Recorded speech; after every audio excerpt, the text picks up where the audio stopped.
and welcome to the File Card Podcast, Cobra Convergence 5 version. I'm your co-host, Mike, and I'm here with my brother, Joe. Hey, folks. How you all doing today? It's been a while since we did a show. We had recorded a show back in July, but we haven't got that one out yet. So, Yeah. It might be my fault. It might be the sound file's fault. We're not really sure. We're still working the issues out there. Yeah, we have a good interview on that one, so hopefully we do get to air it at some point. But we're excited today because we're going to talk about our being asked to be part of Cobra Convergence. First off, yes, thank you very much, Hooded Cobra Commander. We appreciate the invite. I was very flattered when I saw that in our social media, so that was exciting. But once we found out, we got a little nervous. Yeah, definitely. Weren't sure exactly what we were going to do, but we decided to make a toy shop hop around Joe's new area, which is Columbus. He moved here, a month ago? Yeah, I've been in Ohio for about a month now. So we kind of scoured the maps and we picked out 5 great places. We did. Original idea, though, was we were going to go toy hunting separately. We were going to find a vehicle, a Cobra vehicle, restore them, and then get together and tell that story.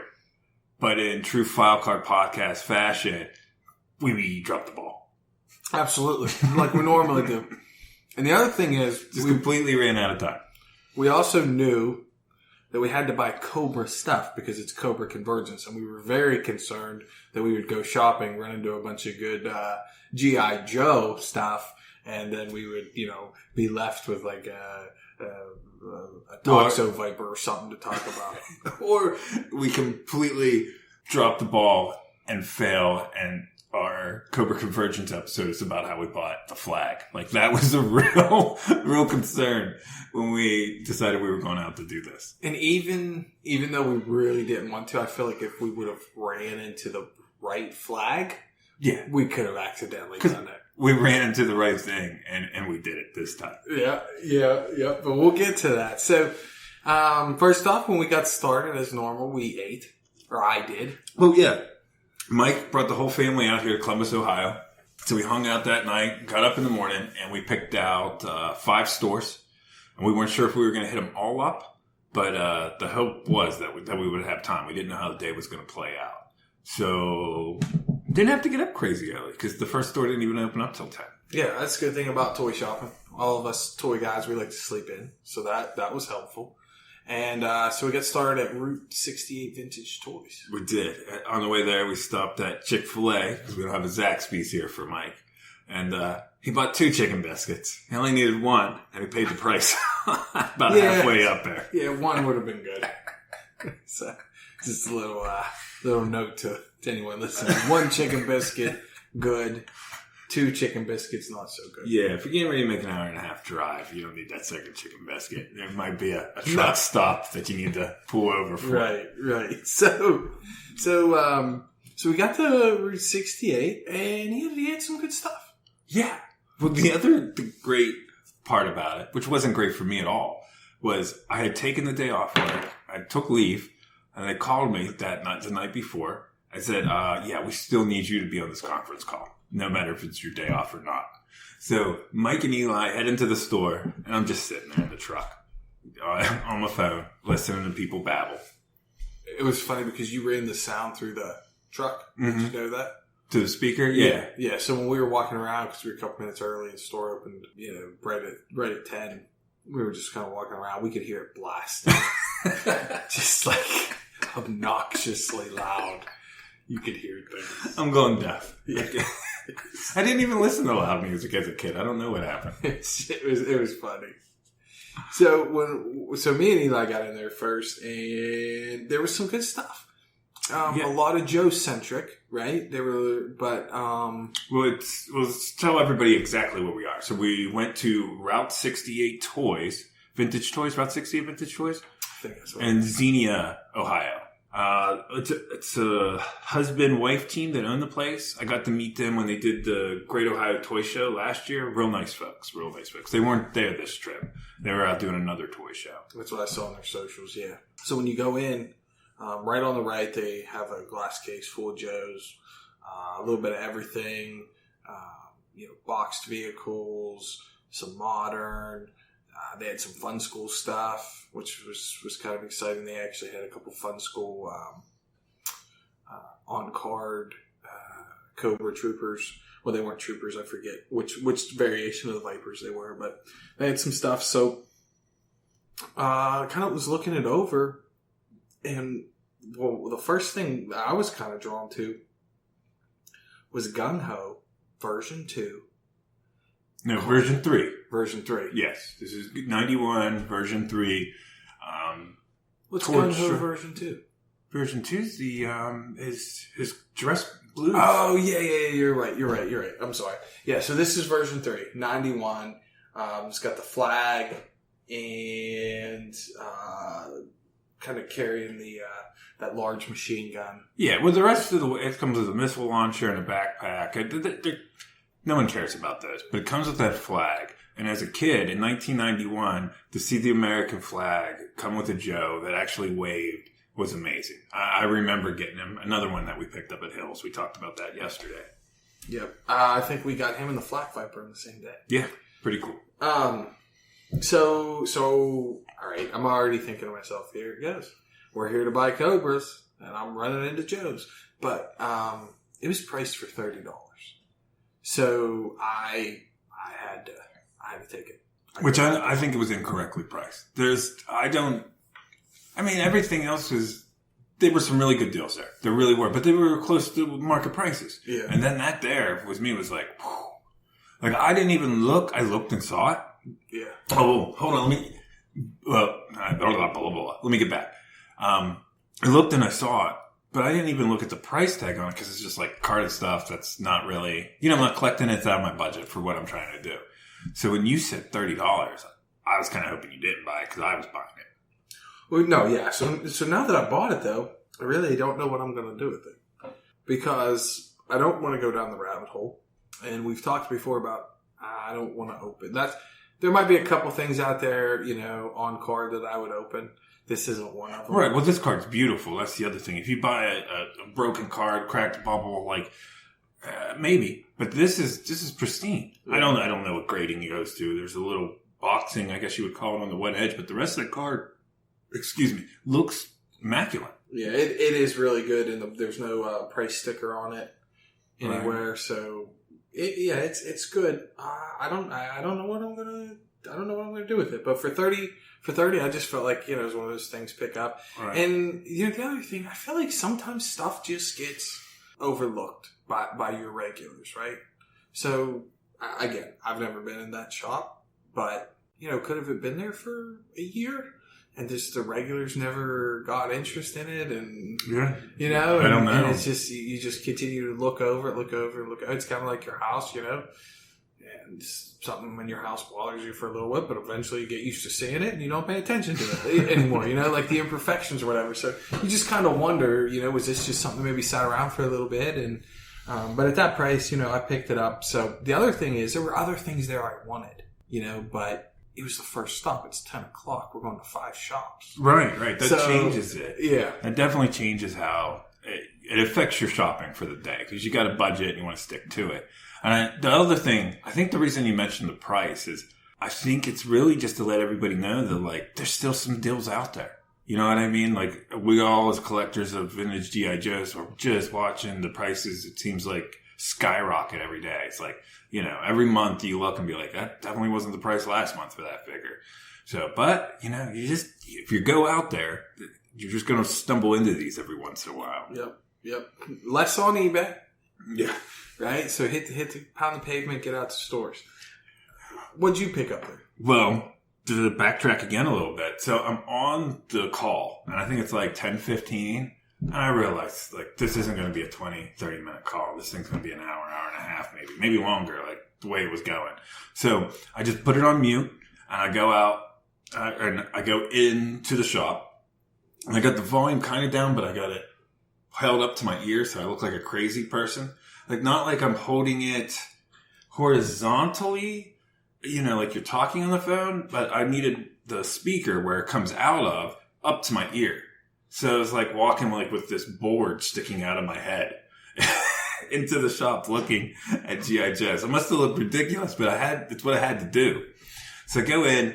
I can't remember everything that they had because I was trying to be as quick as I could. So, in true Cobra Convergence fashion, trying to knock out a couple Cobras right away, I picked up another Techno Viper. Real happy with him. Look, I really like the Techno Viper. And the first one I got was a few months back at D&E's, and I'm pretty sure I told that story on the podcast. And it was a figure for me that I didn't care about. I didn't even think about it as a kid. I mean, because it wasn't in the cartoon. I don't remember him ever being in... Yeah, he wouldn't have been, because he's an 88 guy. So he would have never been in the cartoon. And he was purple, so I just didn't have much interest. And then the first time I saw him with all his gear on and put together, I was like, oh, crap, that's cool. Yeah. So, but yeah, I picked up a second one of him. Condition wasn't perfect. You know what I mean? Like, I wouldn't say it's like played with, but it's got a couple nicks. But the chest plate, the Cobra emblem looks great, so I can use that later on. And it came with all of the accessories. So, good deal there. Let you check it out there. And then the second thing, what was the second thing I picked up there? Oh, it's on front of me, but I got the boar? No. Buzzboard. I got the Buzzboard. A vehicle I always liked as a kid. I know a lot of people were not fans of it, but we never had it. And we always saw it on the front of those pamphlets that came out. And those pamphlets were out for a few years. And yeah, so I was glad to finally knock that out. Yeah, that was for a solid price too. So, the other thing that was kind of interesting for me was like, if the rest of the day doesn't go well, I thought I could circle back here. You know, that's a good point. Because of the direction we were going, coming down south from Columbus and then north again. I thought, we could make our way back here if we wanted to. So now we're headed to the Toy Depot. Yeah, so we finished up there. Unfortunately, I'm still on the stupid conference call. I just gave Mike some cash in the store. I had to get back out to the truck and sit and listen to people mumble.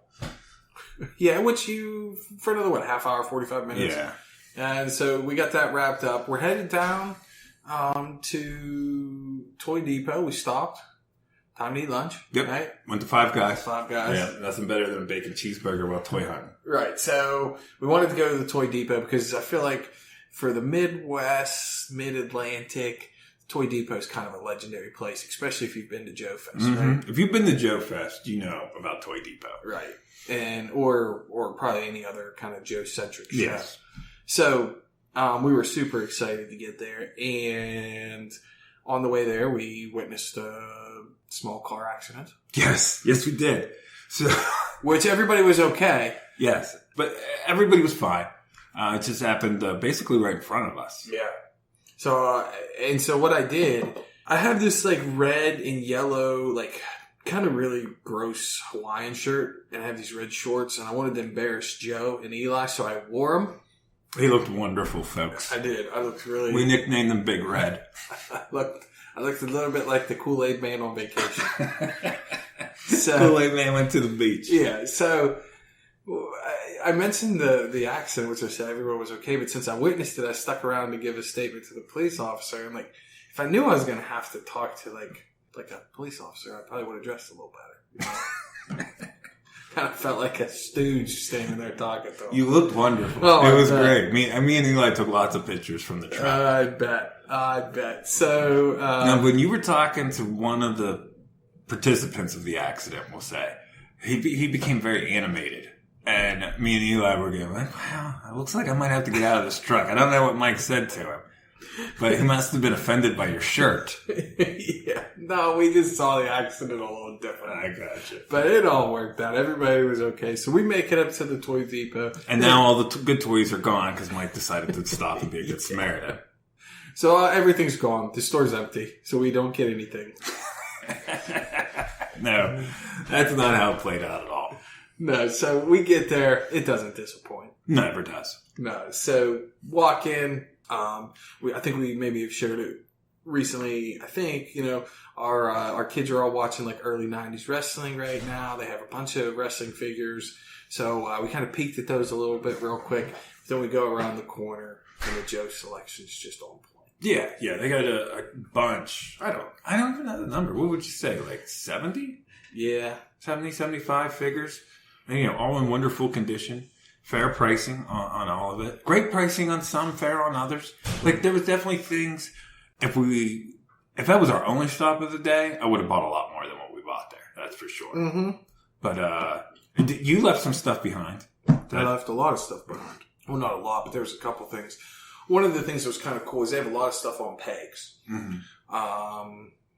Some newer stuff, like Sergeant Savage and Street Fighter. Yeah, stuff like that. Yeah. So that was kind of cool because you kind of got to dig a little bit through there and see.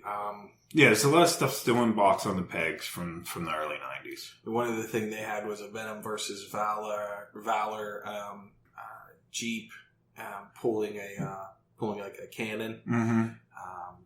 For a solid price. I really wanted that, but I knew that we were going to other places and it wasn't Cobra centric. So again, I passed on it. But listen, he was holding it like a little kid at a store. Like, all you guys out there listening, you've taken your kids to the store and they pick something up and they're kind of walking around with it because they think, like, if they walk around with it long enough, you'll say, yes, you can get it. That's what he was doing. He was doing that for about 10 minutes. Yeah. But I put it back. Maybe I wish you wouldn't have. Maybe it'll be there when we go back. It won't. If it wasn't so far, if it wasn't 2 hours away, we'd go get it now. But, oh well. So, before I get into what I picked up, they had some on-card Brazilian release. Yeah, they had both of the Cobra Sky Patrols, Brazilian release on card, and they had 2 of the Brazilian Eco Warriors. Amazing. It was just cool to see them in person. We're talking thousands of dollars for these figures. So, I mean, completely out of our price range. I don't think will ever be part of our collection, but it was just neat to be able to see them. Yeah, I'd never seen any of the 3 in person because it was one of the... again, I'm not sure how many they make of the Sky Patrol Brazilian release. The 2 Cobras. And they 2 had both Cobras. They had both of them, and then Mm-hmm. they had the one Joe team. Yes. I got pictures. I'll try to put that out. Yeah, but I've never seen any of the 3 of them in person. So super cool. Also to see the Eco Warriors. I mean, that's, like I said, that stuff is just, as a Joe collector, you like to look at. Kind of museum-like. So then they had a really nice modern section, too. They had some convention stuff, some collector club modern stuff. So that all was very, very cool. But one of the things when we were going out, I thought, I'm about halfway through my Dreadnought collection. So I thought maybe finishing off my Dreadnought. So I came up with two good ones. So I finally broke down, and I've said for years I would wait.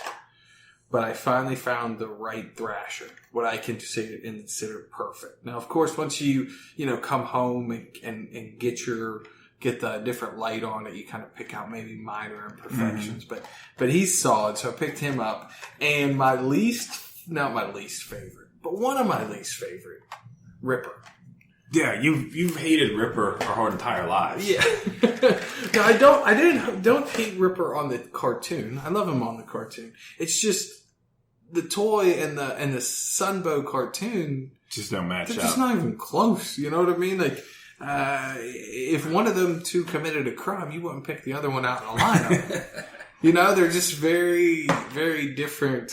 They're very different looking, but this one is beautiful. His rings are very shiny. The knife, the knife handle and his necklace, the gold on them, both really good. No nicks in the hair, so I was super excited to find one in that shape. Yeah, I liked him. Actually, the first time I ever held him was after you picked him up, and I never notice the rings on his hand. So this is a really, really nice detail that they did. Yeah, so I'm super excited to pick him up. There were some other guys there though. They had a nice Dr. Mindbender. Just a lot of kind of Cobras there, but I was kind of holding out for something big Cobra. I didn't want to pick up a lot of small figures. Yes, which was kind of the downfall of the entire day for you. So Mike was looking for the big item. So every shop we went to, you seemed to be a little disappointed because you were saving it for that big item, or that something special, and you didn't know what that something special was. Well, no, I mean the obvious something special when it comes to that is the Terror Drome. Well, yes. Right. Yes. But running into them isn't common, right? Not good ones. Not good ones. So, we didn't find one at the Toy Depot, and so I was happy to pick up 2 real solid figures. What'd you get there? What was the other one you got? Oh yeah, Thrasher. Thrash. Did you talk about him? Yeah. Holy cow, I'm falling apart over here. Yeah. Well, no, I'm just boring you. Yeah, man. Just boring content. That might be it too. Anyway, to make a long story short, I was kind of doing the same thing Mike was, trying not to, blow the budget on shop number 2. But I definitely needed to get something Cobra, because this is Cobra Convergence. And one of the Cobra figures that I have never owned is a 1983 Cobra Trooper. And they had one, immaculate condition. The Cobra emblem was perfect. Just ecstatic to get it. These figures aren't cheap anymore, but this was a better deal than what we saw through the rest of the day. And we saw them again. Yeah, that was probably the nicest and the best price. Yeah. All in one. Yep. So I was stoked to get him. Now, this is one that will probably not go in dioramas. This is one that'll go in the display case. Yeah. So, yeah. Definitely stoked to get him. Make sure I get some pictures out for you guys. So, well, just to go with what you're saying, they've remade that figure a couple times, and I just think in whatchamacallit, the crap, what's it called? When they do the Valor versus Venom stuff? No, just Python Patrol.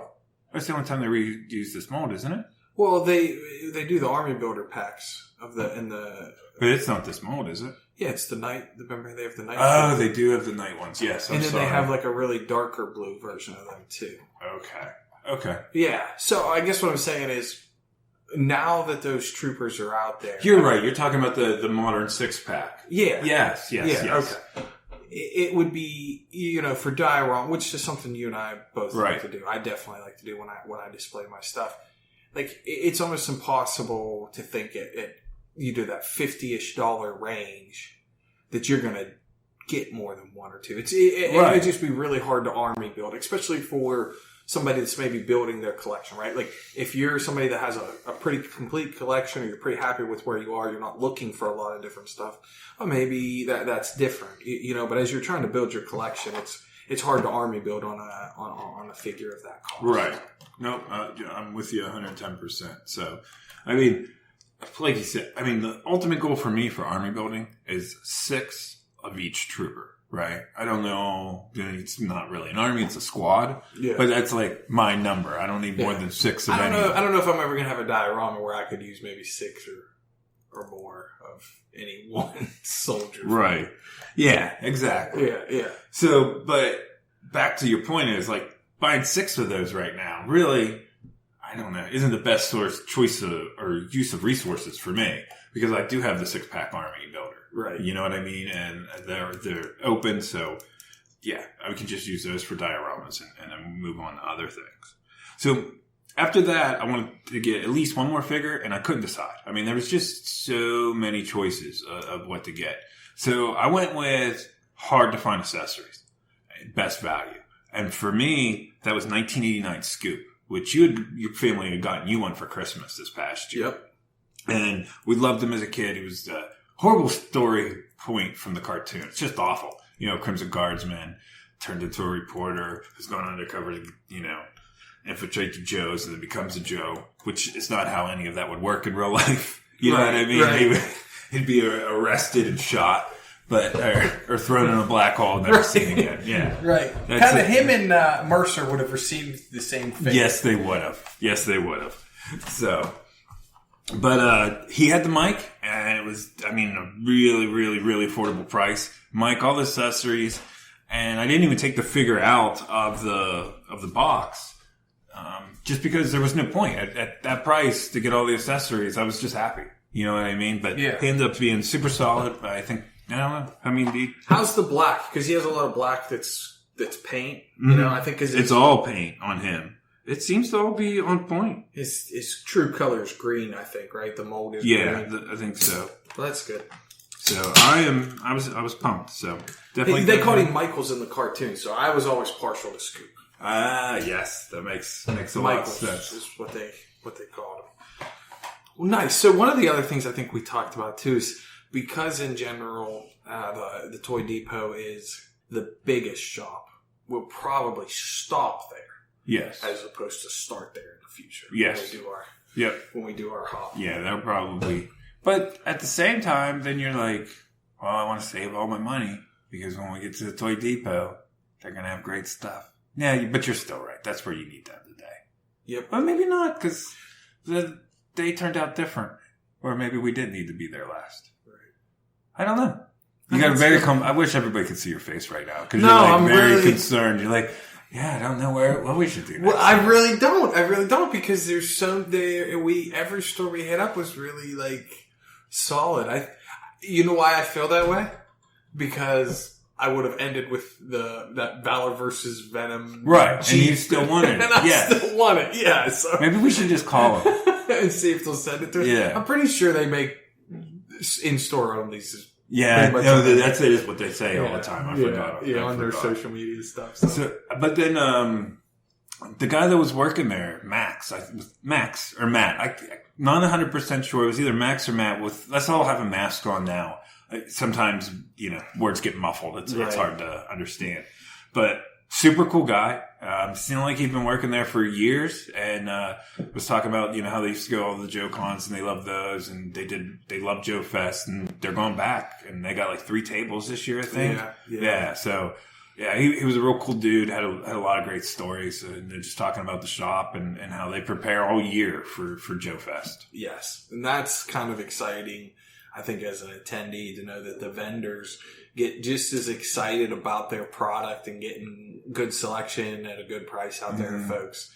And it's not just like a commerce exchange for them. They're fans. And the other thing he said was great, as what we keep talking about was it's not just about the show or the toys, or in their case, selling the toys and making money. As he's like, I get to see those guys once a year. It's a lot of times the only time I get to see those guys down there. So he said it becomes a bit of a family thing. It's pretty cool. It was fun talking to him. So we appreciate him giving us some time and sharing with us. And they gave us a nice price at the register. So thanks, guys. Yeah. Yep. And where we head to after that? Which store was next? We went up to Toy. Yes, we went Toy Fanatic in Dayton, Ohio. Yeah. Yep. So we headed up there.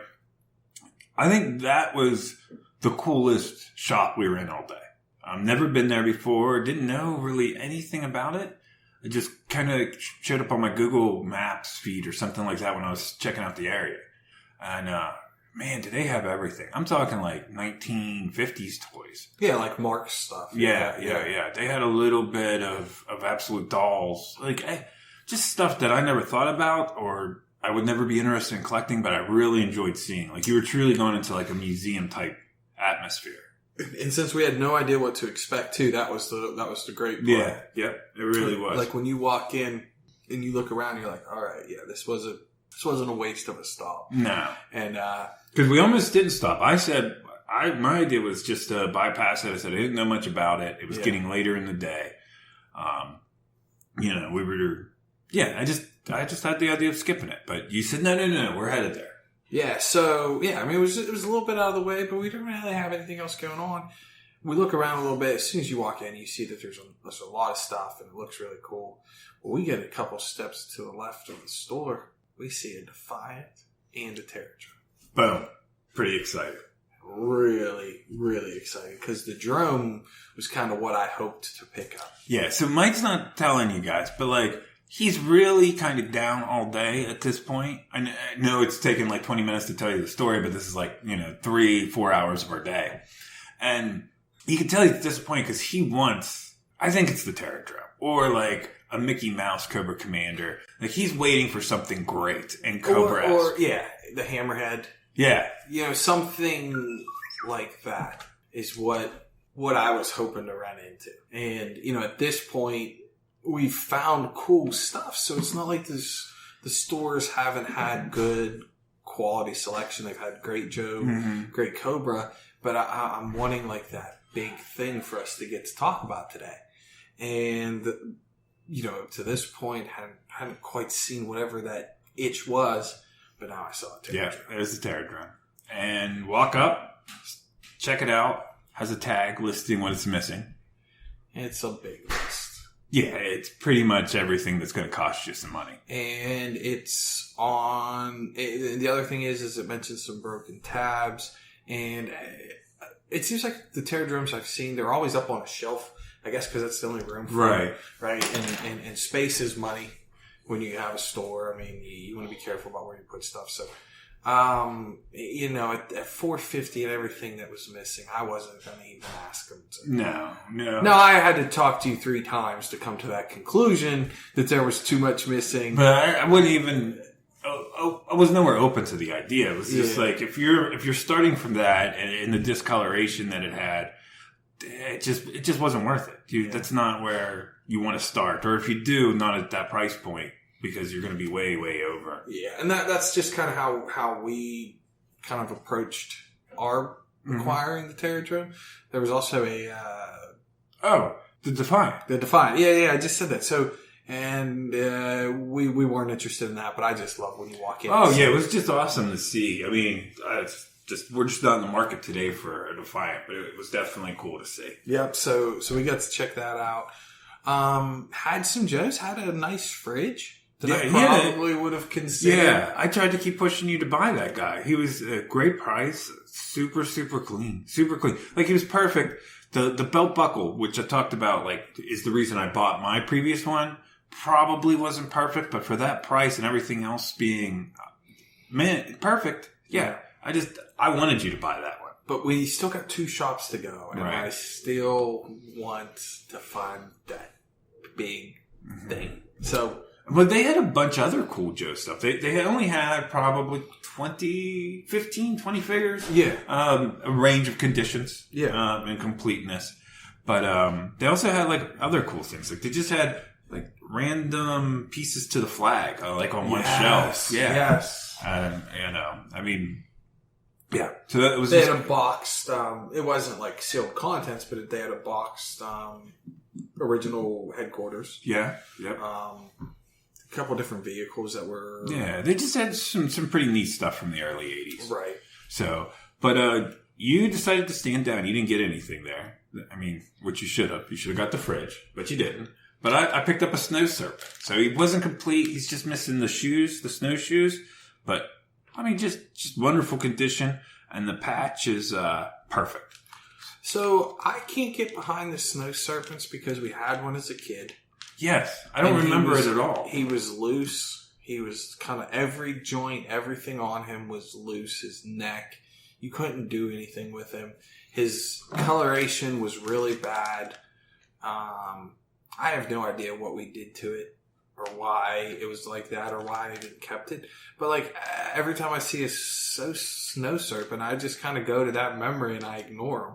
Which is a shame because I was checking yours out the other day or yesterday after you bought him, and he's a great figure. Yeah, he is. But even as I say this, I still don't want one, so I don't know. Well, I picked it up. I don't know. It's Cobra Convergence, and we were getting Cobras. No. So, and then I don't know. The accessories are actually wonderful. Like I said, it didn't have the snowshoes, but everything else. I mean, just an awesome figure. Yeah. So we finished up there, went over, grabbed some Baja Blast. Yeah, needed a little caffeine. Yeah, needed a little caffeine. Certainly when we go on these trips, health is at the number 1 forefront of our mind. From our chicken biscuits to our bacon cheeseburgers to Baja Blast from Mountain Dew, Taco Bell. Just kind of a real healthy trip. Yep, that's us. Healthy living. Yeah, eating clean. Clean eating. So we're headed down the road. And our next stop is Mike's Vintage Toys out of Dayton, Ohio. I've been to his old shop, so he just opened a new one within this year. And it was a cool place. Had a little trouble parking. Yeah, we always do. We took my truck, and so because Mike's planning on getting something big, folks. Yeah, that and it's just comfortable. Our options were Joe's car or my truck. So the Hyundai's not spending all that time in cheaper the on car. gas though. Yeah, But I wasn't paying, so didn't mind. So once we found a parking place, we got in there. He had stuff. He had good stuff. He had good stuff. It was busy too. You could tell it was busy in there. Like I've been to his other shop, and everything is. I mean, I'm not saying it wasn't organized, but you could just tell like some things were moved around on the shelves and stuff like that. Yeah, it wasn't dress, you know. But that was because it was busy, and that was good for him. And I was really glad to see that for him. And so the figures he had all seemed to be really in good condition. Oh yeah, it was super, super clean. I didn't see any played with condition or anything like that. Everything was.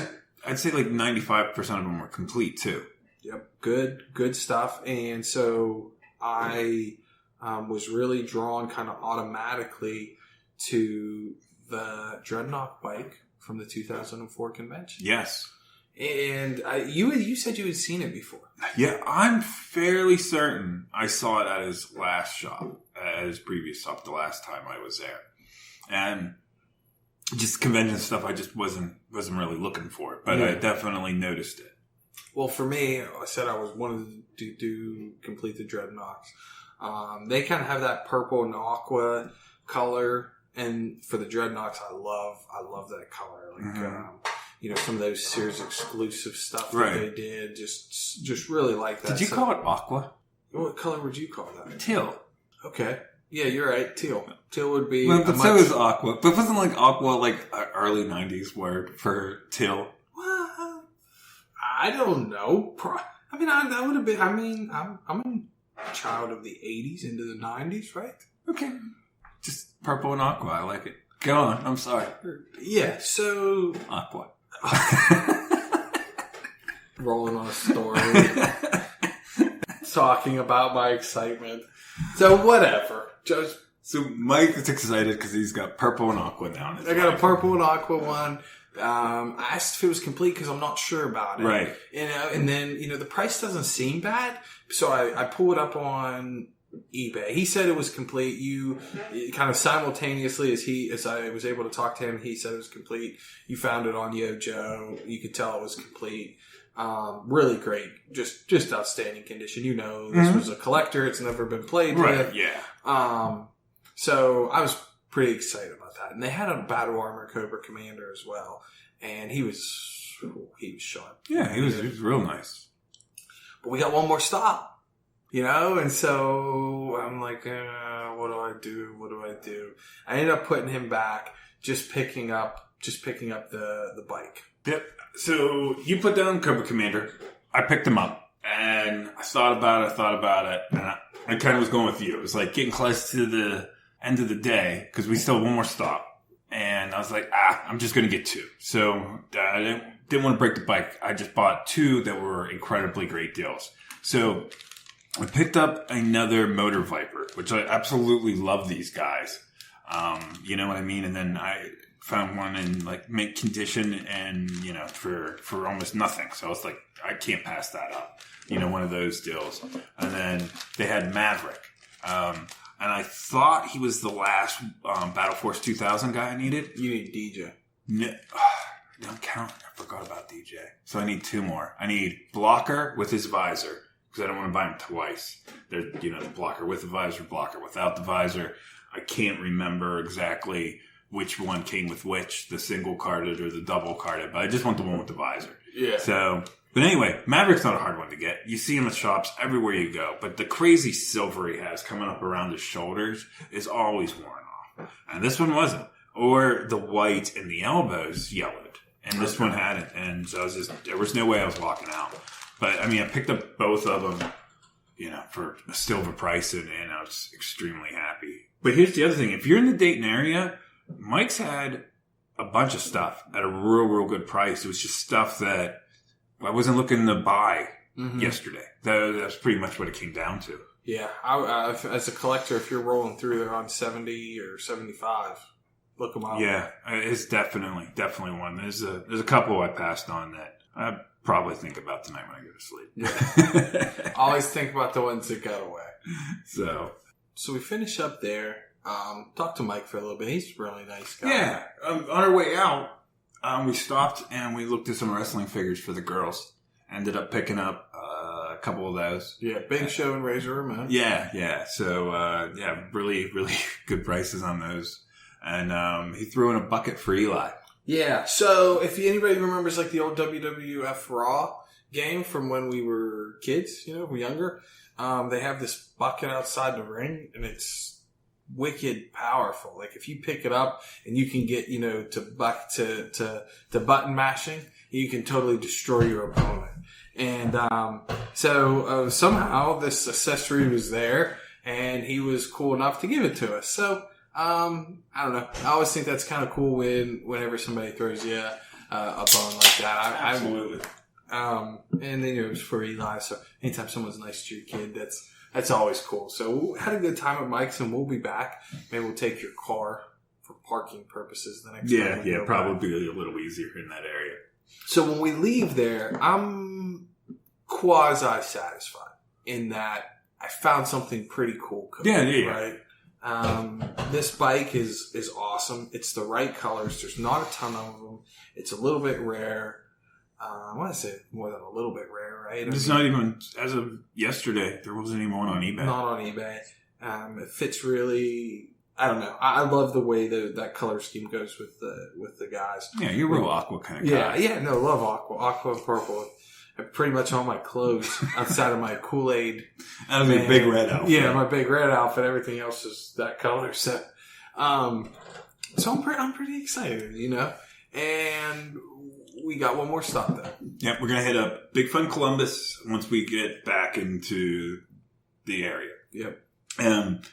Kind of wondering if we shouldn't go because we were trying to be home by a certain time because the wives had the kids all day, so we just certain time you want to be home, help out. So we're pushing it, but we thought, if we're quick and we find parking right away, we should be okay. Right. So we got lost. Missed our car turn a couple times. That was completely my fault. Couldn't find any parking. Not that could fit your truck. Because of the part of Columbus it's in. It's in a great part of Columbus. There's shops, bars, restaurants, everything. It's a very, very cool part of town. But not so much for parking a truck, So anyhow, we're running behind, and I've often wondered if by this point before I parked, my park job was horrible. I remember trying that back alley. Oh yeah. Terrible. Thank God for backup cameras. I kind of thought about turning around, but we didn't, and I'm so glad we did. We go in there. There's X-Wings, Cobra Rattlers, Night Ravens, Millennium Falcons. Oh, just hanging from the ceiling. Hanging from the ceiling. Yeah. They're all for sale. They're not the decorations. They're right. Like a lot of shops you go into, if they have like one or two things hanging, that's just a decoration. You might be able to talk them into it. This is a functional decoration. They don't have room for all the awesome stuff they have. Yeah. I mean, it's a hallway kind of a shop. Yeah, it's very narrow, very rectangular. Yeah. It's now that was my third trip there. Great shop for Joe's. But I'm going to say great shop for any 80s vintage choice that you're looking for. I would think. I would, I don't look at the rest of this stuff, but they're just so jam-packed and so much. And so, here's the other thing. They can only due to the circumstances right now, they can only let so many people in the store at one time. So there wasn't a line for us, but right after we went to, they put the strap up. And it was, when somebody leaves, somebody gets to go in. So there's a line outside this place. Oh, yeah. Which I kind of felt a little bit bad for those folks, So, not that the employees rushed us at all, but I kind of felt like, I need to make a selection. Right, like we were being time sucks because we were in there for a while. Yeah. There was a lot to choose from. Great selection. Mm-hmm. I would say they probably had the most Joes all day. Oh, without a doubt. Yeah. I don't know. It'd be between them and the Toy Depot. It's so hard. I feel like if you don't factor in the modern and it was just O-ring. Yeah, then you're right. If it was just looking for O-rings, they definitely had the most. Yeah, it was cool. And from what I could tell, it was almost everything was complete. But what was nice is if something wasn't complete, they marked it. They noted it on everything. So you didn't have to because, there's shops sometimes you look at it, and it's not that there's any kind of false advertising. It's just you look at it and you're like, that's a decent price on that.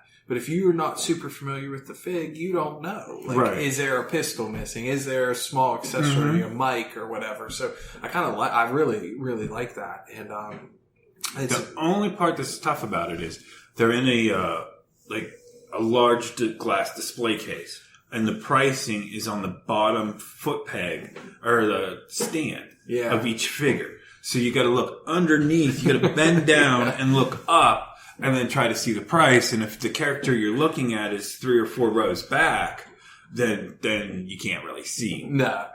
So that did make it a little bit hard, but somehow I figured out. Eli was there, and he's young and has good eyes, so he was able to help. And flexible, so he's able to go lower than we were to look up. Yep. So we spent a lot of time kind of checking it out. There was some really cool vehicles. One of the vehicles they had was a stun, which is one of my personal favorites. Oh, without a doubt, it's one of mine too. And so it was complete and in really good shape. The stickers were solid. The only drawback was one of the flags was broken. Mm-hmm. So, I pulled it out, looked at it, and I liked it. So I decided on that. So, well, you looked at a couple other things too. You looked at the Thunder Machine. I did look at the Thunder Machine. Yeah. And honestly, the price on that included what was a solid Thrasher. Mm-hmm.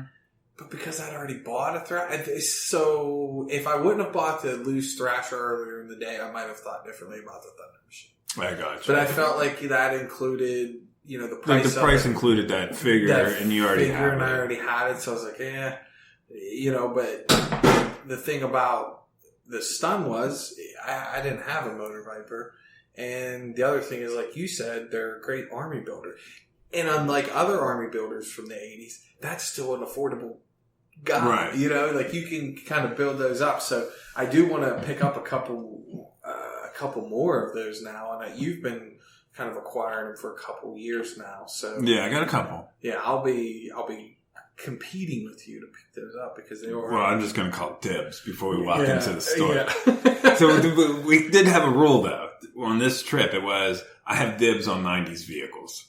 Yeah. Yep. Because they were in the 90s line, which we did see a range, but you didn't pick it up. Where did we see a range? There was some range at Mike's. I don't know where my head was then. I didn't even look at it. It was behind the counter. Yeah. I don't know why. I should have. That was stupid. Yeah. I was surprised. You gotta remind me. Okay. I will misspent you. Sometimes they don't think straight. Yeah, that's one of that's probably one of the better. So when I think about Cobra vehicles that I like, first and foremost, it doesn't even come close. The Stinger's the best. And I could buy as many Stingers as I could afford. I love those. I would army build them. And then the Hiss and the Stun. And then kind of my second tier would include range. Right. Like I would say probably for me it's the Stun would be my top. But then yeah. Oh, I think it's so iconic. Oh, I love it. I mean, I just didn't realize you liked it so much. Oh yeah, I absolutely love it. And excuse me, we had one. I mean, we had the Python Patrol version. Yeah. But I mean that at our age, I mean that was all you were going to get. You know what I mean? Like you weren't getting the black one. And we loved it. We played the heck out of it. I mean, parts of it are still at mom and dad's. You can't do anything with it though.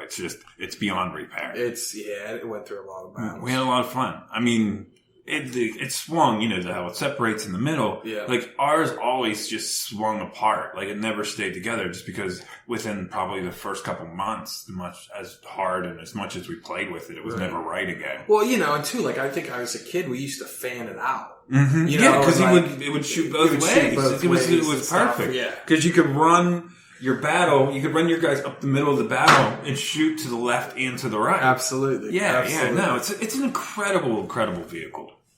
Yeah. So that's where. So that's one of. So now that I have that, I just need one more of kind of my top 3 vehicles, and that would be the Hiss. And I passed up a couple of hisses. All day. I think almost every shop we went to had hisses. I kept pointing them out to you. But like you said, you're trying to do something great because it's Cobra Convergence and you want to get something cool to talk about. The other thing is I bought... Eli Army built the his tanks. So I bought 3 or 4 of those. So like...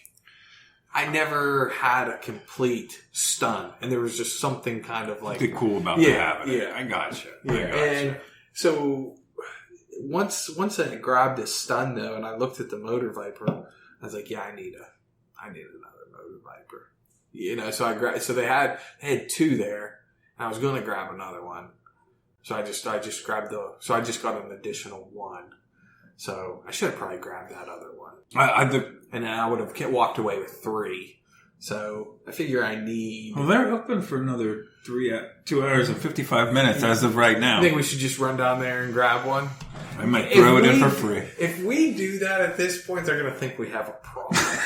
So I picked him up. And the other thing was I bought a steamroller. Yeah, you kept trying to get me to buy the steamroller. Well, you asked me 3 or 4 times, and I have one. I know, it's Cobra Convergence. I had already bought one G.I. Joe. I didn't know about buying another one. I said it like this, though, episodes ago. You said if there was ever a Cobra or a Joe that was going to go to the Cobra side, it was going to be steamroller. Mm-hmm. So, he didn't have his nice knife, but he was priced like, he was just priced right. Yeah, and the knife for me is an accessory that I'm crazy about because I feel like as a kid my memories of it we had it for like 2 months. And I'm so happy for you that you can let that go. I can't let that go. Yeah, I need that knife. We talk about it with the hammerhead driver. Like you're like, I got the helmet. I don't need that gun. I was like, I need that. Like I absolutely need that. And I'm not a completist on everything, but on certain things I am. Like there's just certain weapons I cannot let go of. That I have to ensure I have. No, it's just different for everybody, right? I mean, kind of I'm trying to think of a gun that would really bother me. Destro's sword. Destro's sword. You could never do without that. Right. Or I just have that for like 90% of the figures. Beachhead's gun. Beachhead's gun, I feel like, is kind of iconic. Really? Beachhead's gun's iconic? That color, for me, it is. Okay. I associate that gun with him. I got you. I don't know. I think I could just put any gun in Beachhead's hand and be happy. Yeah. Okay. So that's what I picked up, and I took to the register. When you did find something. Yeah, I mean, I was really happy with just planning on doing a show really around talking about the Cobra Trooper and going to do that. So we'll get into why that part later, but I just picked up a Headhunter. You know, they had one for what I thought was a real solid price. It had the gun and the missile launcher, but no backpack. Mm-hmm. But the condition was great. And then on a whim, months and months ago, I was at a shop and they had one with complete, but the figure was beat all to heck. So, but I picked it up just for the accessories. So now I use those accessories on him and it's awesome. So I got a complete one. I wanted this character, the Headhunter from the DEA agents, so bad as a kid. He was the first figure I ever looked at and thought, I need the Army build. And I never even got one. But so he's pretty pricey online, so I was extremely ecstatic to finally get one. So are you going to Army build him? Like I said, I'd like to have 6 of all of them, but I wouldn't buy another one tomorrow. I'm happy to just have one really now. Yeah. So they have the one where there's like fluorescent green, right? Yeah, they did that. I think that one in 93, I think. So and then they also used the mold to do another version for JoeCon too. Oh, they have a DEF? Mm-hmm. Or I don't know if it's really like a DEF thing, but they have definitely another one of him. And I'm not real familiar on all that. So at this point, we're getting ready to go to the register. Guys were super cool about letting us look at stuff because, like you said, I looked at a water moccasin. I looked at the... Right. Which is different about this store and everywhere else we were. Well, Toy Depot's kind of similar. But for there, everything's behind glass. Yeah. So anything you want to look at, they, one of the employees have to come, open it up, and, they get it out, hand it to you. So it definitely takes their time. And we looked at a bunch of different things. Yeah. And I never want to be that time suck guy, But it definitely started to feel that way because we weren't buying a whole lot. And we were in there for a while when they had a line. Yeah. But I don't know, it takes a long time sometimes when you're a collector to kind of narrow in. And we talk about it sometimes at nauseum, like these things aren't cheap.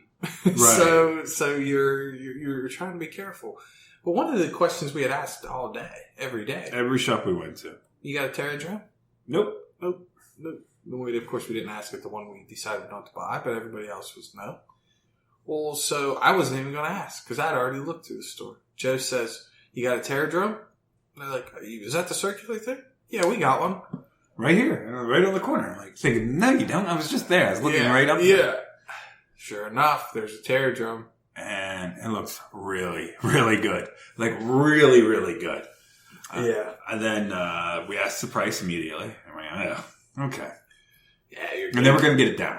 Yeah. No. We're good. So, at that point, we pay for our stuff. We're on our way out. And we take one look at it, but then we start talking. Like a little switch, I think, went off in both of us. That was nice. It was real nice. And we've missed out on a lot of things over the past year. And while it was pricey for what it was probably, what the market is. Right. It was a lot, but was it still worth it? I mean, there's a difference. So it was, I wasn't planning on spending that, but it's worth that. And it's Cobra Convergence. We need to get this. But can we? Yes. That's the question. I mean, so the Terror Drome, for me, like I said, I think I've shared this before. I don't know if I have a memory of it or not. Sometimes I think I do. Sometimes I've one. So when I was in the second or the third grade, our mom took me over to this kid Tommy's house, and he had just a ton of G.I. Joes, and we played, and somehow we made it upstairs. And that's where the Terror Drome was, at the end of, the hour that she took me over there. And just as we started playing with it, started, all enjoying it, I remember hearing, the knock on the door. And then I had to leave. It was the only time I'd ever actually gotten to handle the Terror Drome. Do you remember Box? Do you remember it boxed, though, in a store ever? I don't know. See, I don't. I think at times, I've thought that I did, but anyhow, I knew about the Terror Drome. We always knew about it. Either because of the pamphlets. There was that kid Adam up the road that had one. Did Adam have one? Adam had one. It was all beat. That's right. He we was never all played with it. Broken in his basement. Yes. Yeah. Did we ever tell it? Yeah. Never mind. We'll tell that story later. But we never played with it. It was just kind of like the holder of where he put all of his G.I. Joes in. And it was all busted. Yeah. It was pretty much just a shell. So, and I was Cobra, right? I mean, growing up as a kid, Joe was the older brother, and he picked. I had two bases. I had the Mobile Command Center, and then by the time that was busted up and died, I got the General. So I always had a base. Right. So you were the Joes. I was the Cobras. That was fun. That was good being the Cobras. I liked being the Cobras, but I always wanted one, and they were just they're cool. They're cooler in person than you can remember, and when you look at it and you open the tabs and stuff, it just takes you back to being a kid. It makes you. Let's backtrack. It does make you want to be a kid, but. Let's go back to where we're now in the car on our way home, and we're just talking about this. We're like, "Wow, what do you think?" So we're not sure. We don't keep up on these all the time, right? Right. Like what they're going for and that sort of thing. We can look at something and tell whether it's in pretty good condition. Right. But what's where's it at? So the first thing we do is we pull up eBay. This is under what eBay's asking, and so whenever I realized that, I'm like, oh. And then plus we knew what they were offering or asking for one that was really, really yellowed. And it was missing all the hoses. It was, I don't even know what broken tabs it had or didn't have. I assumed it had a bunch. It said broken tabs on it. Okay. Yeah, but again, not sure what. I mean, it was missing just all the hard to find pieces. Yep. So we didn't think if you bought something like that and tried to complete it, that you could do it for what they were asking for this. Right. So we're driving home, and the more we talk, we pretty much talk ourselves into it. Yeah, it's like, we come up with a number in our head that's what we should go down there and talk to them. If it's in the condition that we want, like we go over, like has to be truly complete. Right. Like that 110% at that price has to be complete, and that includes the fire bat. That includes the driver or the pilot. Yeah. We're wanting the file card, the blueprints, all of that. Right. No broken tabs, So wake up early. Well, first our wives talked. We got to talk to the wives. Yes. Right. And I'm of the opinion less is more. So we kind of warn them. They've heard about the Terror Drome before. And they know that we got asked to do this Cobra Convergence and how, excited we are to do it and how cool it would be to pick up a Terror Drome for this moment. So they're tracking, but we've never really tied a dollar amount to what that might be. So Joe's all about transparency. And I've learned over the years it's best. Yeah. It's best. And I'm thinking, let's just laugh it off. Let's just say in general, it's a little bit, and it's, it's uncouth to talk about the price of things. Yes. Yeah. So whenever they bring it up, I just keep saying, well, we might do it. We might split the cost on it. And they ask what it costs. I say, it's tacky to talk about such things. And we just laugh it off. Well, my wife, that's what happens. But 30 seconds later, when you're not around, my wife corners me and wants to know exactly how much it is. And she goes, you're not spending that. I said, absolutely not. And she goes, I doubt he does either. And I leave it at that. But we're smart and we're brothers. Mm-hmm. Now, let me start over. We're dumb and we're brothers. So we've decided we'll just half this thing. Yeah, we're going to split custody of a Terror Drome. Which seems easy enough. It does. We'll do quarters. Right. The first 3 months of the year, I'll take them. And then the second 3 months, we'll swap them. We'll swap them back and forth. And we know, so we figure we're going to make this work. We can get a Terror Drome, split the cost. It can stay at Joe's house for a little bit. It can stay at... Right. Like, literally, we're getting a Terror Drome, but we're paying half price. That's what we thought. And you can only do so much with it. And this morning, before we left to see if, hey, is this thing in the right condition? Is it what we want? Is this something we're going to be happy with? We kind of talked a little more about it, and we said, hey, couple years, maybe we'll split another Terror Drome. That's right. And then we'll have one at each house. Right. So if you come to my house and you're jonesing to look at a Terror Drome, you're going to have half of one there. Owners of two. Right. Yeah. So really, we're now business partners. We'll never be without a Terror Drome as long as we're together. That's right. It's kind of like owning real estate. Or like an emotional support animal. Yeah. And you can call it that. Right? I'm going back to the aqua. But go ahead. Go ahead. So we've got this opportunity, and our wives go thrifting. Yes, they went out thrifting early this morning. Just think about that for a moment. Our wives go to the thrift store for a hobby. Right. We go buy vintage toys. We're people in their mid-30s worried about other people's old stuff. Right. Their old stuff is extremely cheap. Yes. They come home with like a bag of shirts for $3. I know. So we're on the road early. We want to be there early when they open because it's a kick butt store and a kick butt location, and they're just packed. They were packed on a Friday night. This is Saturday morning. Right. And you said every time you've been there, they're pretty much packed. So we know we need to get there early and so that we can really take some time and look at it. Right. Just to be able to really take our time, put it down, check all the tabs, just look it over real good.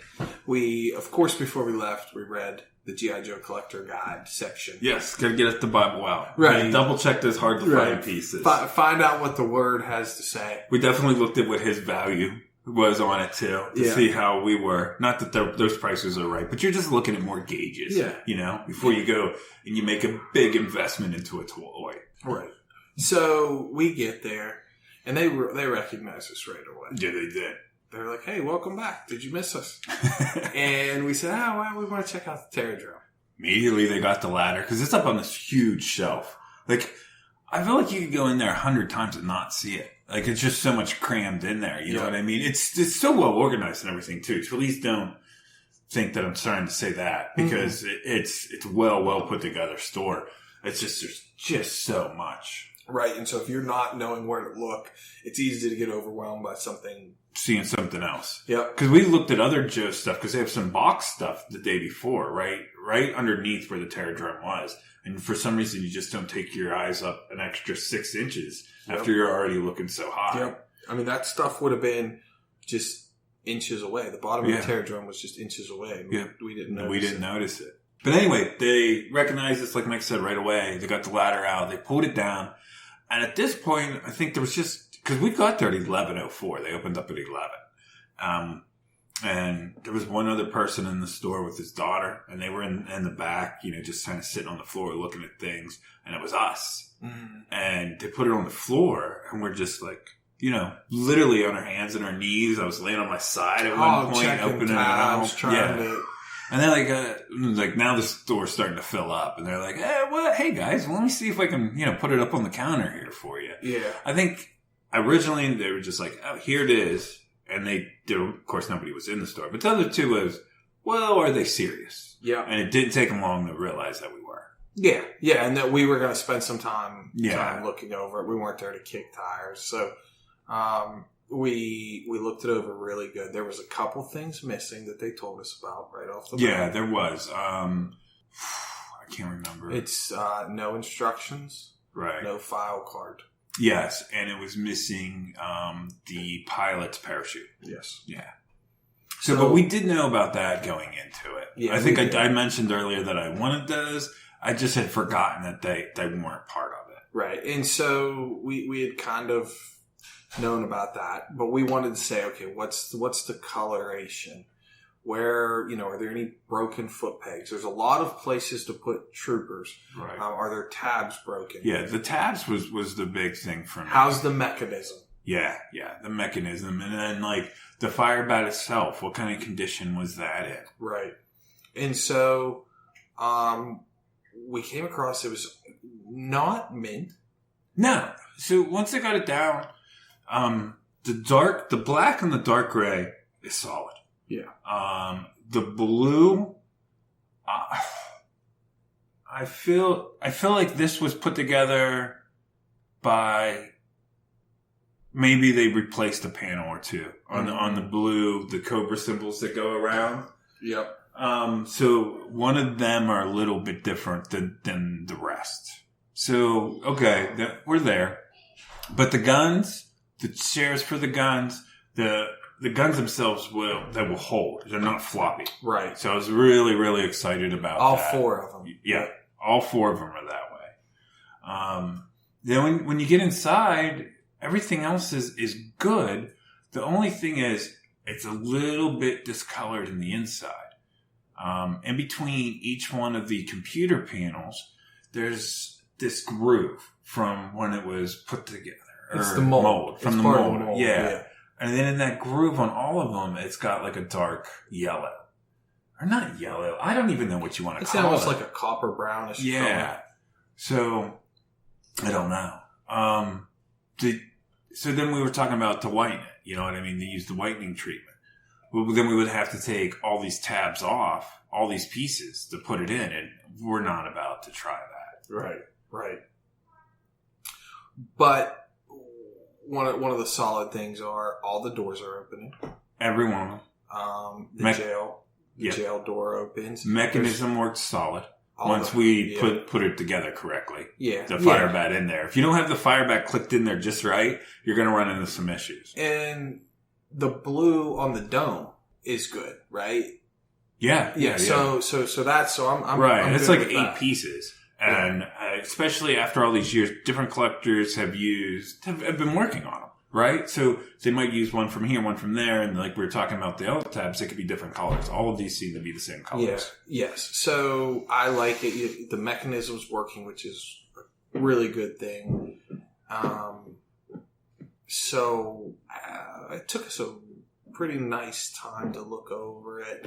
We tried to be very... I think we spent like 40 minutes. Yeah. Right? Which is, reasonable considering. Right. So we talked with Theo. I believe the man was the owner. Yeah, he was just talking to us he didn't introduce himself to like, hi, I'm the owner. Yeah. But after 40 minutes of talking to him, you figured out that it was his shop. Yeah. So, one of the things on one of the gun doors, he didn't make any guarantees, but he was going to check out because there's and boy, the stabilizing bar that drops down. Yeah. Those tabs are always broken.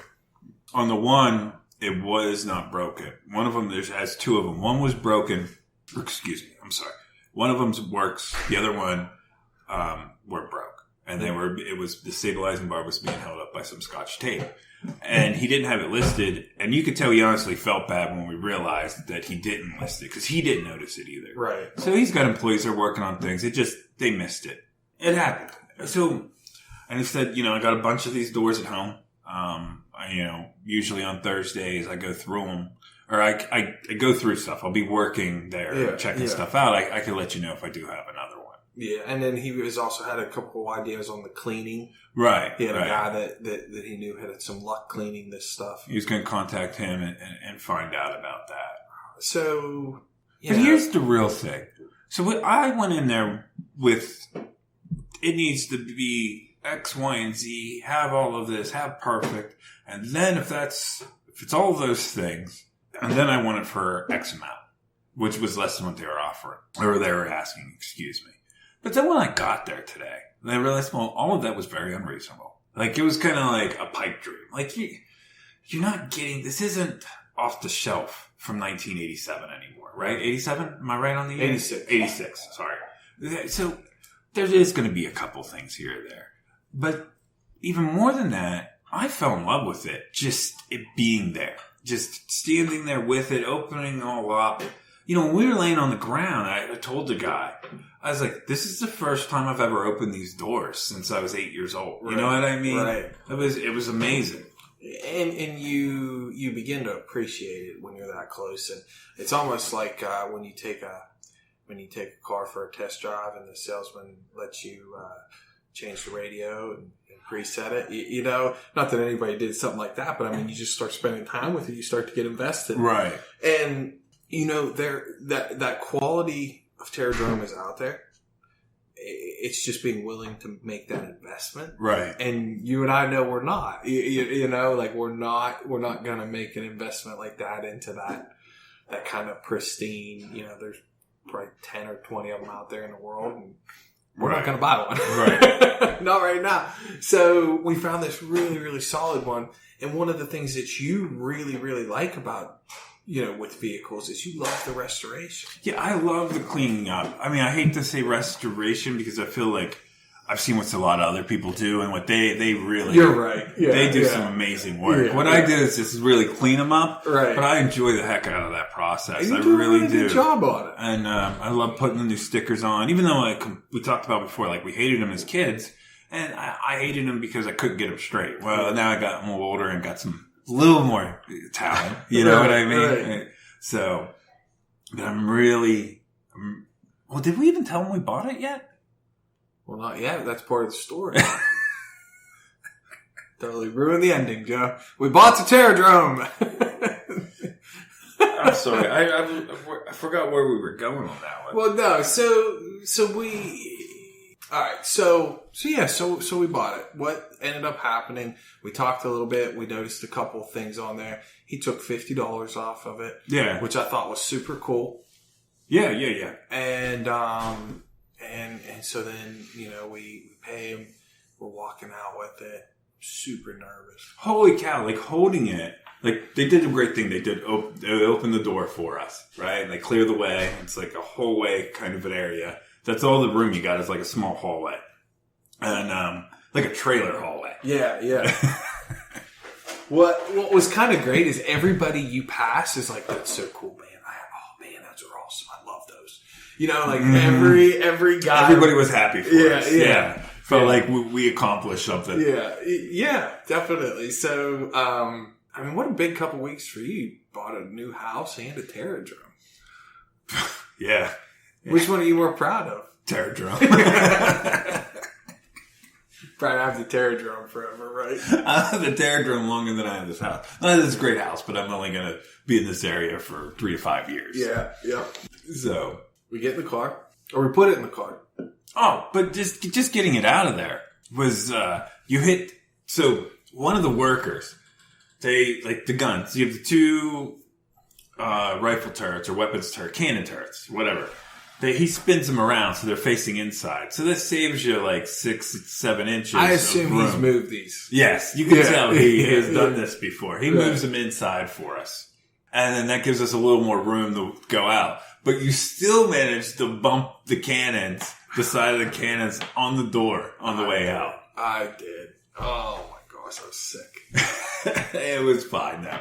Fortunately, we didn't have to go far from it. We parked right outside the shop. So. Actually, when we got there, I knew we were getting it when we got that parking spot. I thought karma has allowed this. You know what I mean? Like when you pull in and you literally, I was in the passenger seat. We took the car. Mm-hmm. And I got out and walked directly and almost at no angle into the store. I knew. You knew it was happening? This just was meant to be. Some things were just meant to be. I mean, I had anxiety on our way to the shop a little bit. Yeah. I was like, I spent, just bought a new house, new furniture, little things need to be done to the house, or not needed, but you want to add your own personal touch to it when you move into a new home. Yeah. I've spent a lot of money lately. So I was a little nervous about this. But counting out the money, giving it to the guy, I had no issue. I was like, I felt like it was the right decision. Sometimes in life, it's about experiences, and the happiness. So, what we paid for it and the excitement we've had and the fun we've had, and we've owned it for about 8 hours. At this point. We've had it for 8 hours. I mean, it's worth it. Yeah. It's worth it. Even if you didn't have it tomorrow, it's worth it. Yeah. I'm serious. I mean, it's just been that great. Well, and then the drive last night home, us two talking and scheming of like what we could do and how we would sell it to the wives. And you know what I mean? Like just all of that was part of it. Yeah. Yeah. And so we would love to share what we paid for it, but Joe's mother-in-law listens to the show. And she'll tell on me. And Thanks, Peg. She'll tell, so we can't. We can't. But I tell you what, if you're out there and you're looking for one, send us a message or anything. And we don't actually know where one's sitting, but we'll just share with you kind of what our research found as far as like price points and stuff. And I always feel like everybody has their own value on something. Right. And so as collectors, you can never really put maybe your value onto somebody else's, but we can at least share what stuff's going for. Right. Yeah. Without a doubt. Well, the other thing is we're in just such a unique position that we were able to buy it together because we're brothers and we do this together. No one else has that. You know what I mean? Very few people. Right. Not like I assume maybe Paige and his brother do because he always is our collection. You know what I mean? When he posts their amazing stuff that they have. So now we have a Terror Drome. A really nice one. Listen, it's going to consume the next 3 months of my life. Like, restoring this and figuring it out, or not restoring, but cleaning it up and putting new stickers on it. And, it's going to be a blast. I can't wait. I'm going to learn a lot too. So that'll help out for the next project. Because I think as you do that, I just want to be here for the sticker put on. Okay. I don't need to put any stickers on. I actually can't do anything normal, like straight, small, articulated things like that. But no, I'll wait. We'll do it. That's exciting. That is super exciting. So I'll try to have it. I don't know August. August. Yeah. So December. Yeah. Don't put a time on it. You're right. Why do I do that to myself? There's no point in it. I mean, I do it all the time. We've got it. The hard part is acquiring it, and no matter what, we've kind of decided that any kind of de-assembly of it will be very minimal. Yes. Although it's in terrific shape, I don't really see. Maybe on one of the lower guns, there's a stress area. But for the most part, there's not a lot of stress. But you can feel the brittleness to it. Right. You want to save it. You want to conserve it. It's together very tight right now, and there's really probably no reason for us to take it apart too much. But it's super, super exciting, and it'll give me a reason to make sure I make it back out here. Right. You gotta come out here and visit your Terror Drome. Right. You gotta have. Maybe when the movies reopen, maybe everybody could leave for a couple hours and I could have a battle in which I had the base and you could attack me and lose for the first time. Well, I still have the general. I posted those photos of me cleaning it up about a year ago. So I've completed the pieces of the general. Yeah. The general itself is clean. I've never assembled and stickered it. Alright, so General versus the Terror Drome. I went. You think? The general... I don't know. I want to say the Terror Drome wins because it's Cobra Convergence. We just got it. But I can't give in to the general not being the greatest vehicle of all time. I know. You think it would win, though? I don't know. Well, the fact I mean, the good guys always win, well, the fact that I have a cannon, like a true cannon that lobs, and you have an open bay. Yeah, you don't have a chance. No. But if I don't have the general, or you'd have to have like a force field, right? Right. There's a lot of force fields in G.I. Joe, right? Yeah. So if you did a force field above here, then it's a fair game and it becomes a battle. I think that would have happened a lot and caused a lot of problems. The lobbing of the generals into the main area. I can't wait to figure out like who we put there and all the positions. Like we talked about, we're definitely going to do. If the Dreadnought gets inside in the second level, it would just be Zartan. Right. Oh, the only one. No, you can't have any other of the... I mean, the Dreadnoughts are just foot soldiers at the end of the day. And you would have leadership and technical experts on the top. Right. So you have your Televipers. Who would be running your guns? Like we talked about Vipers or Crimson Guards. Yeah. I wish I had some of the artwork up right now, too. I mean, we'll sit through and look at the book later, too. Maybe we're not thinking, because you want it to be, like, all 86 and prior. Like, you know what I mean? Like, you want that timeline there. Oh, but you need bats, too. Yeah, 86 are bats. Yeah. But, I mean, I didn't even think about that. Holy cow. Talk about something you can't army build. The price on those went up. Yeah. Yeah. I mean, I know. I bought ours as soon as I started collecting, or my one bat, and I thought, wow, that was expensive. Looked at a couple yesterday. Holy cow. Yeah. And they're awesome, though. They are awesome. And the army building is what drives those. Right. And I get it. I mean, what's cooler than a bat? 10 bats. Right. You know? Right. Right. Which is the same logic I used on the chicken biscuits. What's better than one? Two. Plays better when you're collecting toys. Yes, by far. You don't get to stop at a dirty truck stop halfway to your destination. Right. Oh, terrible. So, the other thing that was kind of cool is the driver, or the pilot.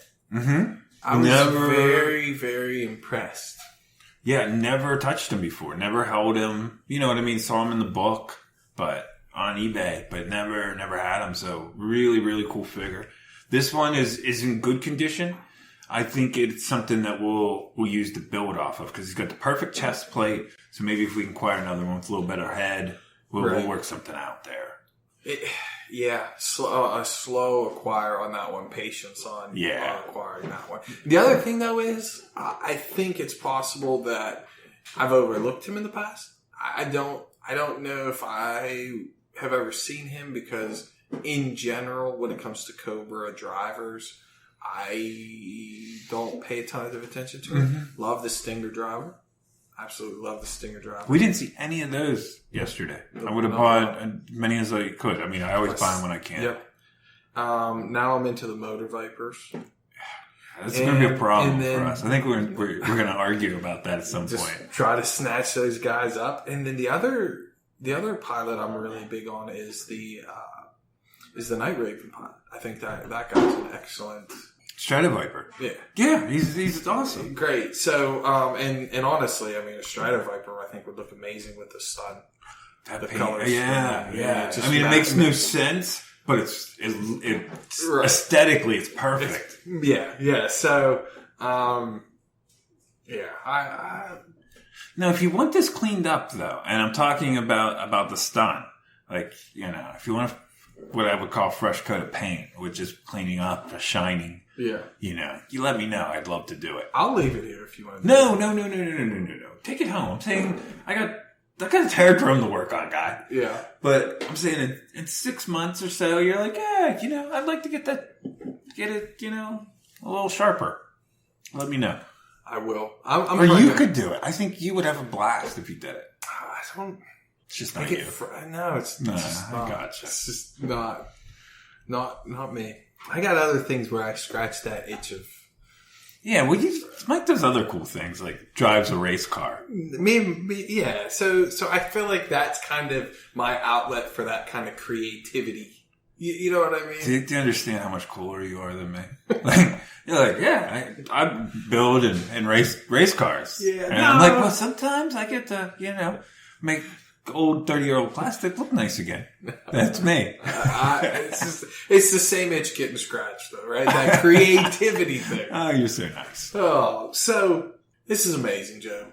Childhood dream accomplished because of Cobra Convergence and because of Hooded Cobra Command. Yes, thank you, Hooded Cobra Command. Because I'm telling you, he doesn't invite us to do this. They don't ask us to be a part of this. We would just be like, the Terror Drome. That's a down the line thing. That's a down. Right. We're not picking it up. We're not picking it up. But the moment we got asked to do this, for you and me, the ultimate thing in Cobra is the Terror Drome. It's Terror Drome. And so the whole time when we're out together, before we left, we even talked about it. We even talked about going further to a store that we knew had a couple. Right. But we were talking about probably 9 hours travel round trip. Yes. And that's without stopping. Yeah. So and that just isn't always feasible, and conditions always questionable, and what somebody says is good condition doesn't always mean it's good condition for you. So the fact that we came on this is just so cool. I hope we get to do it next year so that we can get a second one. I just assume that's what we'll do. Well, listen, I also want everybody to know, Mike was frustrated, though, through the day, because he was like, passing a lot of good stuff up because I'm looking for Cobras. Well, so he wasn't excited about it until we got us the Terror. No, it's just one of those things where, when you, as collectors, we've come to learn in this journey of collecting, the best thing to do is to go out with an open mind. Right. And we were just really saying, hey, let's find this thing for Cobra. And let's find some Cobra stuff. The other thing was I had set in my mind kind of crazily that we would end up with a clean Terror Drome, which wasn't really reasonable, although it ended up working out. Yeah. So it was kind of like, if I would have just been out there and said, man, I just want to collect some cool Cobra stuff, I'd have been happy the whole trip. I'd have got a cool Cobra thing everywhere we stopped and been happy. But I set the bar. At the peak. It was the Mount Everest. Right. This is the Mount Everest of Cobra. Right. And what's crazy is the way it all finished up. Yeah. Now we had to do it the second day. Our wives are still shopping. So this could end really bad. Right. We're literally at the dining room table doing this right now, and I was kind of expecting them to come home, walk in, and go, what is that? Yeah. How much did that cost? And our reply is going to be, it's tacky to talk about such things. That's the story, Joe. I'm just going to tell her and then ask her not to tell your wife. Doesn't matter. Doesn't matter. Don't commit a crime with Joe. I mean, we got the perfect thing. It's tacky to talk about such things and just to move on. Well, they did send us a text today. They said they were going to get tattoos. They said, go ahead and get the Terror Drome. We're going to get tattoos. And I just sent back a thumbs up. But now I'm kind of worried. They've been going a while. They've been going a long while. Yeah, it's all right. Well, Wait, it's a fair trade for me. I get a Terror Drome. She gets, I don't know, a picture on her arm. Yeah, fine. It's a cool deal. Yeah. So one final thing that was kind of funny. We're walking out of the store, and there's an original G.I. Joe headquarters in the box. In the box. Good price. Extremely good price. And we're not box collectors, but it was a beautiful box. It's a good box. It was a solid box. Yeah. Like you could display the box. It wasn't falling apart. It wasn't on its last leg. Yeah. So we get to the car. We're out there talking. Our adrenaline's pumping. Son of a gun, I was thinking, well, if they knock 25 off of that, maybe I'd just buy that too. And I told Mike, I said, I got some extra cash in my pocket from the discount they gave us. I'll help you out. But we decided against it. So you did. I was. If you would have said, I was going to follow you in. I know. But when you get out there and you start buying, it just, the adrenaline starts pumping. It just gets to be fun. It's like Oprah when she's giving out cars for her Christmas special. It's like, you get a car, you get a car. If she gives away Terror Dromes, we gotta start making shows again. We gotta do that. But they did have a Night Raven. Yeah. So which they didn't have a couple weeks ago when I was out there. So I was happy to see that. But I got this project. I was ecstatic, and that'll be the next one. Yeah, maybe for next time. Yeah, you never know. So outside of the Terror Drome, because nothing compares to the Terror Drome. And nothing. I mean, nothing in the world, right? We're clear on that. Like, the pinnacle of life is the Terror Drome. I really think it is for you. So there was part of me that was like, at one point was like, I think I might back out on this last night. And then I was like, I just thought about like this is like the ultimate collecting item for Mike. Like, I got to ride this out with him. Well, I mean, I wouldn't have been mad. I really wouldn't have been. I was at the point where I was like, hey, man, however this turns out, it turns out. Well, and I know that. Yeah. And then, like I said, it was even, like, I put up, like, these blocks of, like, this is what it has to be. But I just fell in love with it when we were at the store. Honestly, I did. You know what I mean? The more we sat there and looked at it. Yeah.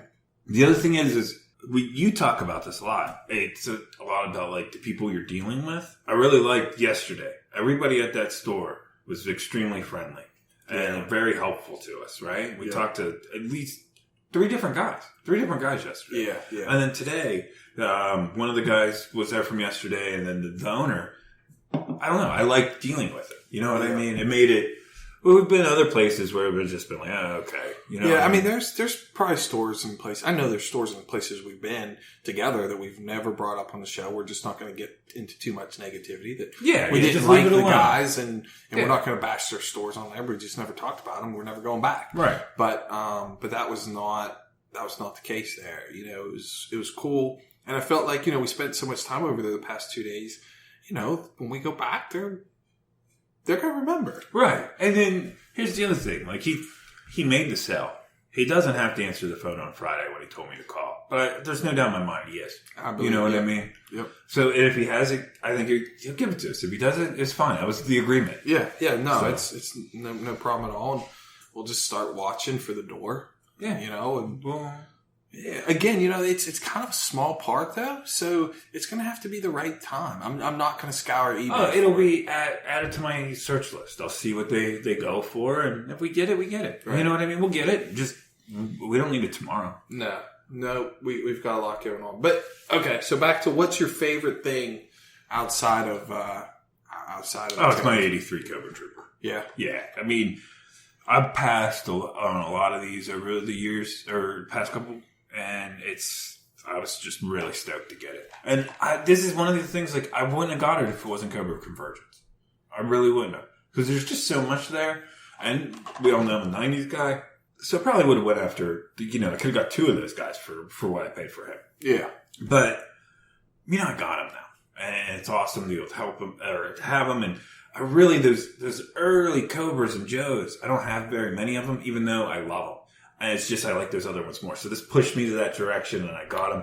And then it was so crazy to see throughout the day when we went to other stores how expensive they were. So I got a heck of a deal. And I was really, and not really only happy. how expensive they are, but just the condition. None of them were as this nice. Nope.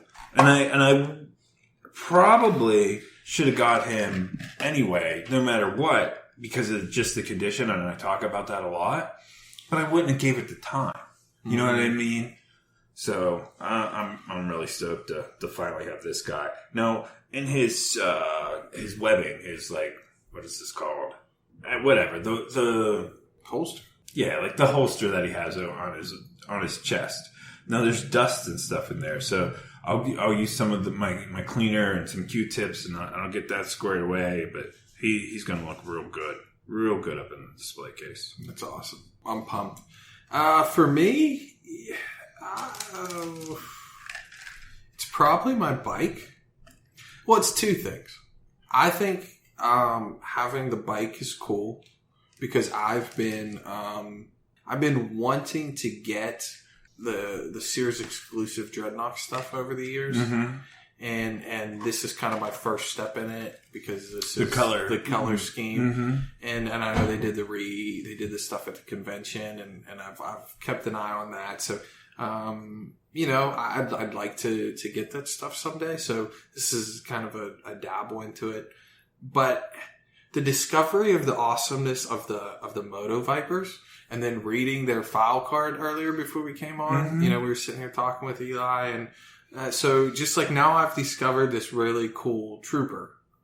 And they're like really cool. Affordable, like $10, $15 at most stores, you can pick them up. And on the outside of his thighs, he has those kind of the pistols that hang like a gunfighter. Mm-hmm. He's just a great figure, and I'm hoping to maybe kit bash the heads a little bit and try some different things to see if there's maybe give them a little bit of character. So just I'm excited about, like I said, the cycle, but also the discovery of just how cool this figure is. And I'm a little disappointed because I know over the last couple of years I've watched you walk out of a couple stores with really nice ones for $10 to $15. Right. And it's Well, I mean, I think I got my first one was. I had, like I was going there and I had like $50 and I was like, well, I got $10 left. This is the only guy for $10. I'll take him. Yeah. And then it was like, oh crap, this guy's awesome. Yep. You know what I mean? So very cool. And they're going to look great in the stun or the stinger. Sorry. No, it's the stun. It's the stun. Yep. Yeah. I need 3 more. And, if I can figure out a way to give a couple of them personality, that'll be super cool. And, it'll be fun. It'll be fun finding. And one of the things that's kind of interesting, and we were talking about this a little bit, the Motor Viper is so common in stores. You see them all the time.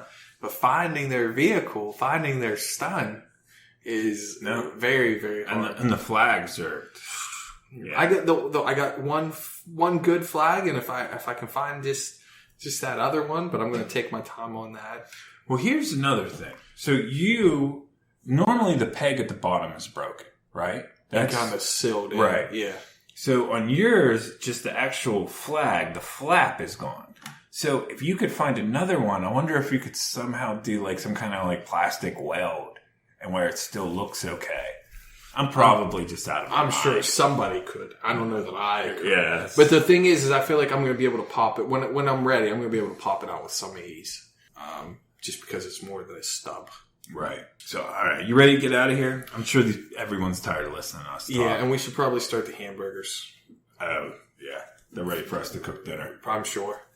So, all right, folks. Thanks for hanging out with us. The Terror Drome is freaking amazing. If you don't have one, I hope you can acquire one soon. Yep. And thanks again for having us on, Cobra Commander. We really appreciate it. Yep. All right. Take care, guys. Good night.